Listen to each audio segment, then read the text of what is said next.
What happens tomorrow if my child comes home and tells me he was sexually abused by his 3rd or 5th grade teacher? One by one, parents demanded answers and accountability from the Bayshore School Board following the arrest of Thomas Bernagozzi.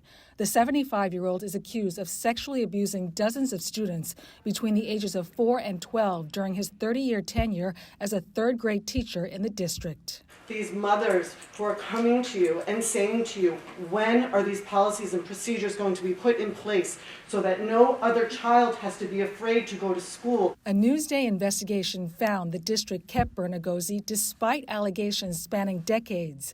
The Bayshore School District is facing 45 Child Victims Act claims where Bernagozzi's former students said in separate lawsuits he sexually abused them and accused the district of failing to protect them. Bernagozzi has pled not guilty to the charges. What has changed so that we can trust that someone in charge is telling somebody else and that's being investigated? We're still not getting answers. The speakers are members of a group called Shine the Light in Bayshore. They wore black with teal ribbons as a show of solidarity with the victims. They're calling on the district to institute protocol for reporting allegations of sexual abuse. They also want a town hall meeting to address their concerns.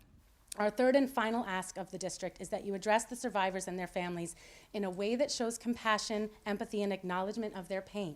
We're not going to be able to, do a Q&A, publicly because, as I just said, we're not going to be able to comment on anything related to the litigation. The first trial in the 5 lawsuits is set to begin on April 2nd. Meantime, members of Shine the Light in Bayshore say they plan to keep up the pressure on the district for policy changes.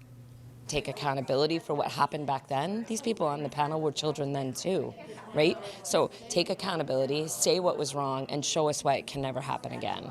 For Newsday TV, I'm Virginia Huey.